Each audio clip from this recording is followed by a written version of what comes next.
ప్రపంచవ్యాప్తంగా ప్రతి ఒక్క ముస్లిం సోదరులు చాలా పవిత్రంగా భావించే మాసం రంజాన్ మాసం. ఈ రంజాన్ మాసంలో కఠోరమైనటువంటి ఉపవాస దీక్షలు చేస్తూ సూర్యోదయం కన్నా ముందు నుంచి ప్రార్థనలు చేసుకుని మళ్ళీ సూర్యాస్తం అయ్యే వరకు కనీసం అంగట్లోకి ఏమీ తీసుకోకుండా లాలాజలం కూడా తీసుకోకుండా ప్రపంచ శాంతి కోసం ఆ అల్లా చూపించినటువంటి మార్గంలో ధనికనే భేదం లేకుండా ప్రతి ఒక్కరూ కూడా చేసే ఒక పవిత్ర మాసం రంజాన్ మాసం.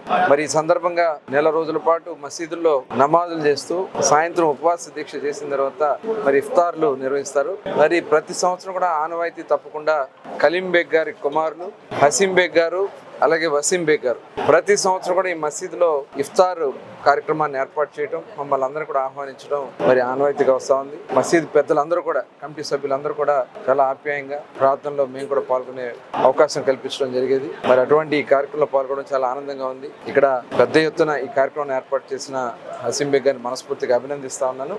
అలాగే మరి ఈరోజు ప్రభుత్వం కూడా పెద్ద ఎత్తున బడ్జెట్లో నిధులు కేటాయింపు చేయించడమే కాకుండా దాంతోపాటు అనేక సంక్షేమ కార్యక్రమాలు ఇవాళ ఇమాములకి మౌజములకి మరి మొట్టమొదట పారితోషికం ఇచ్చినటువంటి ప్రభుత్వం తెలుగుదేశం ప్రభుత్వం. మరి ఈ రోజు కూటమిలో కూడా మేమందరం కలిసి దాన్ని కొనసాగిస్తా ఉన్నాం. అలాగే మసీదులకి మొన్న మొహరం సందర్భంగా ఆస్థానాలకి పెద్ద ఎత్తున నిధులు కూడా అందించడం కూడా జరిగింది. అంటే అక్కడ రిపేర్లు చేసుకోవడానికి కానీ వాళ్ళకి మొహరం ఏర్పాటుకు కూడా అందించడం జరిగింది. అలాగే రంజాన్ సందర్భంగా కూడా మరి గతంలో మేము తోఫా ఇవ్వడం కానీ అలాగే మరి పెళ్లిళ్ళు చేసుకోవడానికి కూడా దుల్హన్ స్కీమ్ కింద 50,000 రూపాయలు గతంలో ఇచ్చాం. ఇప్పుడు ఆ స్కీమ్స్ అన్ని కూడా మళ్ళీ పునరుద్ధరించడానికి బడ్జెట్ కేటాయింపులు ఉన్నాయి. దాని మీద గౌరవ మంత్రి గారు ఫరూక్ గారు చాలా ముఖ్యమంత్రి గారితో డిస్కస్ చేస్తూ ఉన్నారు.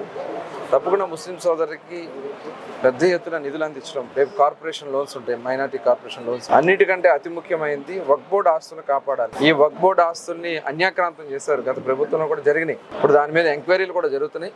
వక్ఫ్ బోర్డు ఆస్తులను కాపాడాల్సినటువంటి బాధ్యత మనందరికీ ఉంది. ఖచ్చితంగా దానికి కూటమి ప్రభుత్వం కట్టుబడి ఉంది.